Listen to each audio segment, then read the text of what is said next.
여쭤보겠습니다. 과거 이제 민정수석이 검찰의 수사 지휘나 그런 측면에 원활하게 소통을 했던 걸로 알고 있는데 그 측면에서는 어디까지 수사 지휘 부분을 하실 건지. 민정수석은 수사 지휘를 해서는 안 됩니다.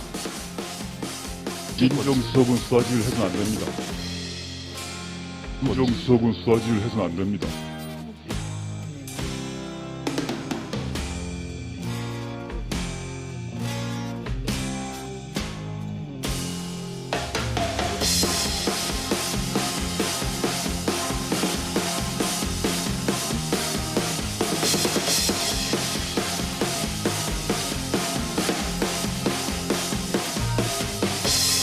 네, 지난주 법무부가 검찰 고위급 간부 인사를 단행했죠.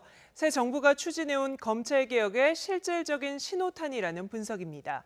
이에 따라 법무장관과 검찰총장까지 남은 추가 인선 여부에 관심이 커지고 있습니다. 관련된 내용 법조팀 박석영 기자와 함께 자세히 알아보겠습니다. 박 기자 안녕하세요. 안녕하세요. 네, 먼저 인사 발표부터 짚어보도록 하겠습니다. 예정이 없던 깜짝 인사였죠? 네, 이번 인사는 갑작스럽고 파격적이었습니다. 법무부는 지난 8일 오전 9시 반쯤 검찰 고위 간부 인사 소식을 기자단에 알렸습니다. 정식 인사철도 아니었을 뿐더러 인사 대상자들도 발표 직전에서야 알았을 정도로 깜짝 발표였습니다. 또 법무부는 과거 부적정하게 수사 처리에서 문제가 됐던 검사들을 비지휘부서로 발령냈다고 이번 인사 성격을 분명히 했습니다.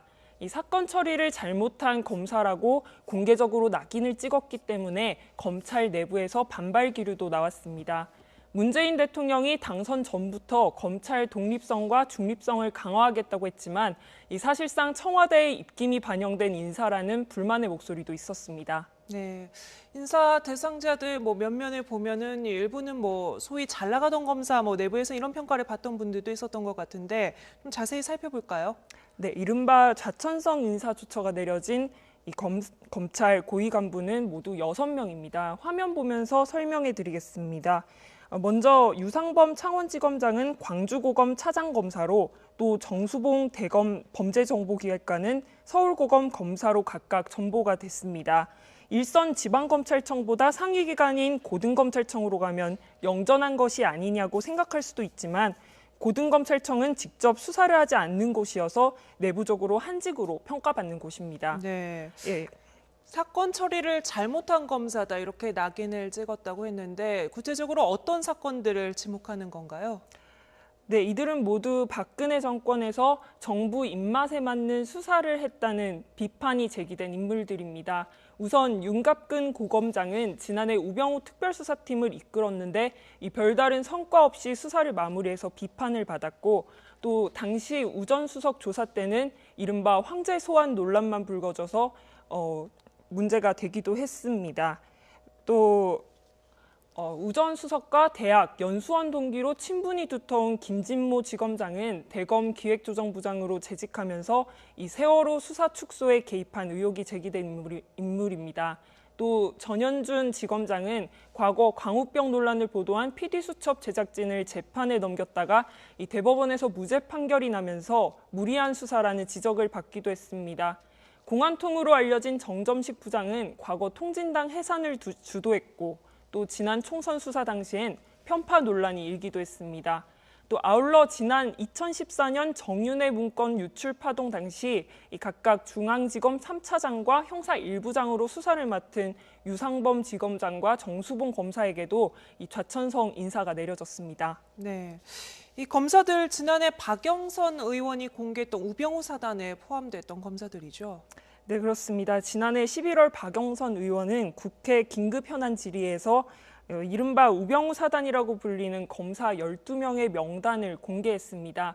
이 당시 박 의원은 이들이 우병우 전 민정수석과의 친분으로 요직을 맡아 승승장구하고 있다고 주장했습니다. 그 대상에 포함됐던 인사들이 최근 줄줄이 옷을 벗거나 중징계 위기에 처하자 박영선의 저주가 통한 것이 아니냐는 얘기까지 돌고 있습니다. 사실 이 우병우 사단의 존재에 대해서는 의견이 굉장히 분분합니다. 이 검찰 내부에서는 우병우 사단이라는 것도 결과론적으로 끼워 맞춘 것이라는 말도 있고, 또 특정 대학 출신이 대다수인 데다가 조직에서 잘 나가는 이른바 에이스들이 함께 근무하는 경우가 많은 검찰 특성 때문에 이를 두고 사단이라고 부를 수 있겠느냐는 이런 의견도 제기되고 있습니다. 네. 이번 인사가 문재인 정부가 추진하고 있는 검찰개혁의 신호탄이다. 이렇게 보는 시각이 많은데 어떤가요? 네, 문재인 정부는 취임 직후부터 검찰을 개혁 1순위로 지목했습니다. 이 민정수석에는 비검찰 출신 조국 서울대 교수를 또 그리고 전국 최대 검찰청인 서울중앙지검 수장에는 국정원 댓글 수사 항명파동으로 산직을 떠돌던 윤석열 검사를 임명하면서 큰 충격을 줬습니다. 문 대통령이 검찰개혁의 선봉에 설 법무부 장관과 또 검찰총장 인선에 장고를 거듭하는 가운데 이렇게 정기 인사 전에 검사장급 이상 고위급 간부들이 줄줄이 옷을 벗으면서 인적 청산에 물꼬를 텄다는 분석도 나옵니다. 앞으로 새로 임명된 장관과 총장과 함께 대대적인 인적 쇄신이 이뤄져 본격적인 검찰개혁이 시작될 것이라는 전망이 나오고 있습니다. 네, 이번에는 국정농단 수사 상황 알아보죠. 검찰이 다음 주에 정유라 씨를 불러서 조사할 예정이죠. 네, 일단 검찰은 이번 주 안에 정 씨를 다시 불러 조사하고 또 영장을 재청구한다는 방침을 세워놓고 있는 것으로 알려졌습니다. 구체적인 일정은 아직 확인이 안 된 상태입니다. 검찰은 기존 혐의에 대한 보강만으로는 영장 재청구가 어렵다고 보고 새로운 혐의 적용에 대해 고심하고 있습니다. 이를 위해서 지난 7일 마필관리사 이모 씨와 또 정 씨의 전 남편인 신주평 씨를 참고인 신분으로 불러 또 정 씨의 도피 자금 등을 집중적으로 조사했습니다. 앞서 검찰은 이화여대 입학 학사 특혜 혐의와 청담고 재학 시절 허위 공문을 제출한 혐의 등으로 이 정 씨의 구속영장을 청구했지만 이 법원은 범죄 가담 경위나 정도 또 기본 증거 자료 등이 수집된 점 등에 비춰 구속의 필요성과 상당성을 인정하기 어렵다며 이를 받아들이지 않았습니다. 네, 정유라 씨 그럼 지금은 어떻게 지내고 있나요? 네, 영장이 기각된 후 정 씨는 서울 강남구 신사동에 있는 어머니 최 씨 소유의 건물에서 머무르고 있습니다. 지난 9일에는 어머니 최 씨의 면회를 시도했지만 교정당국의 불허로 불발됐습니다. 모녀이기 전에 공소장에 공범으로 적시됐기 때문에 면회를 할 수가 없다고 교정당국은 설명했습니다. 하지만 정 씨는 재판에 참석해서라도 어머니를 보겠느냐는 취재진의 질문에 그렇게 하겠다는 취지로 말하는 등 어머니에 대한 애정을 드러내기도 했습니다. 정 씨의 말 직접 들어보시겠습니다. 엄마 만나고 싶어서 오셨던 건가요? 네, 그럼요. 사이가 안 좋다 그랬는데 지금은 좀 괜찮아진 겁니까? 네, 당연히 저희 어머니고 갇혀 계시니까 제가 딸로서 와야 된다고 생각했습니다. 네, 한번 와봐요. 그럼 접견이 안 되면은 나중에 재판에서라도 어머니 뵐 생각 있으세요? 네. 정유라 씨가 언론의 질문에는 비교적 적극적으로 응하는 모습인데 앞으로 검찰 수사에는 어떻게 대응할까요? 네, 일단 정유라 씨는 처음부터 지금까지 모르쇠 전략으로 일관하고 있습니다.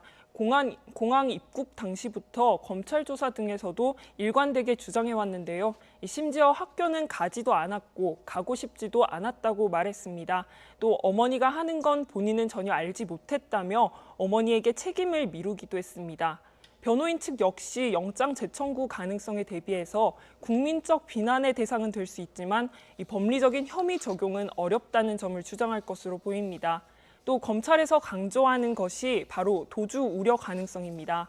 정 씨 측은 지난 7일 입국한 어린 아들과 함께 지내는 것을 강조하면서 반박할 것으로 보입니다. 또 최 씨의 면회 신청을 한 배경을 놓고 일각에서는 공범 관계라 면회가 불허될 것을 알고서도 도주 우려가 없다는 점을 내비치기 위한 포석이 아니냐는 해석도 나오고 있습니다. 이 재청구가 한 영장이 다시 기각될 경우에는 검찰 수사 집중도가 떨어질 수밖에 없어서 발부 여부에 따라 국정농단 사건 수사 확대 가능성을 가늠할 수 있을 것으로 보입니다. 네, 이번 주 검찰개혁도 정유라 씨에 대한 영장 재청구 여부 등도 잘 지켜봐야겠습니다. 박 기자 오늘 수고했습니다.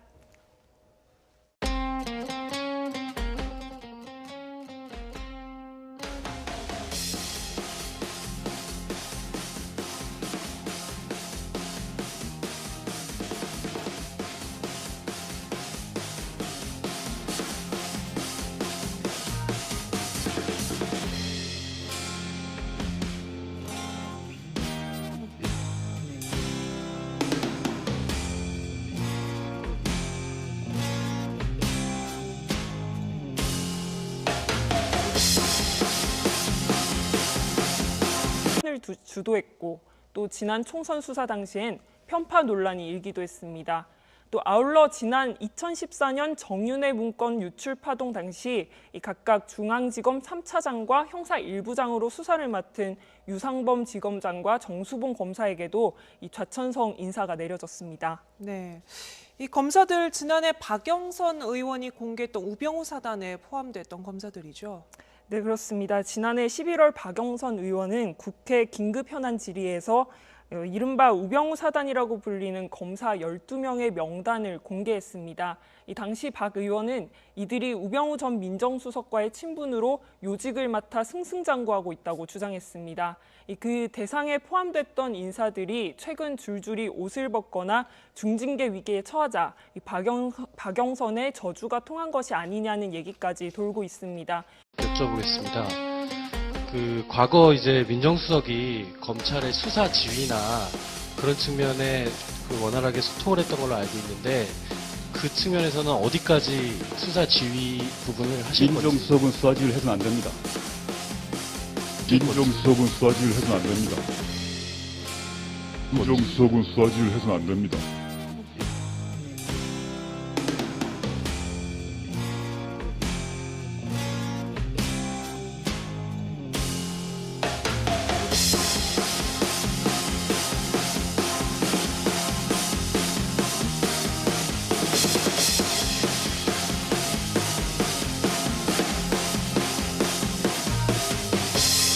네, 지난주 법무부가 검찰 고위급 간부 인사를 단행했죠. 새 정부가 추진해온 검찰개혁의 실질적인 신호탄이라는 분석입니다.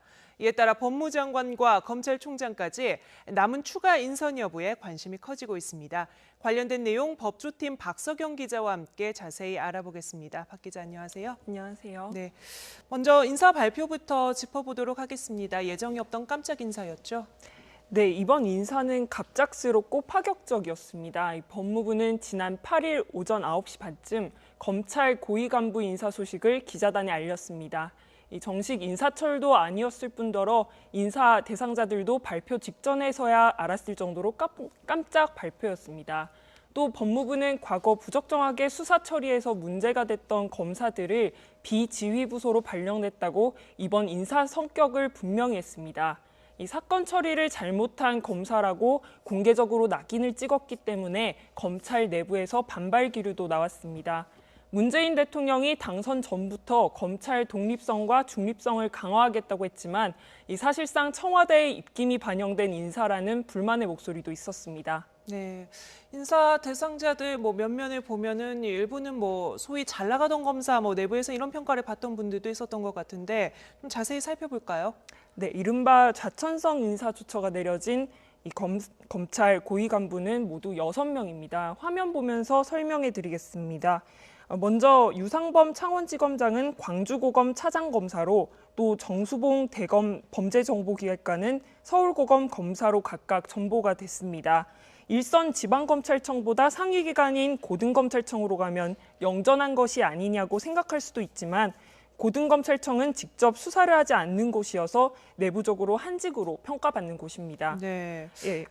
사건 처리를 잘못한 검사다 이렇게 낙인을 찍었다고 했는데 구체적으로 어떤 사건들을 지목하는 건가요? 네, 이들은 모두 박근혜 정권에서 정부 입맛에 맞는 수사를 했다는 비판이 제기된 인물들입니다.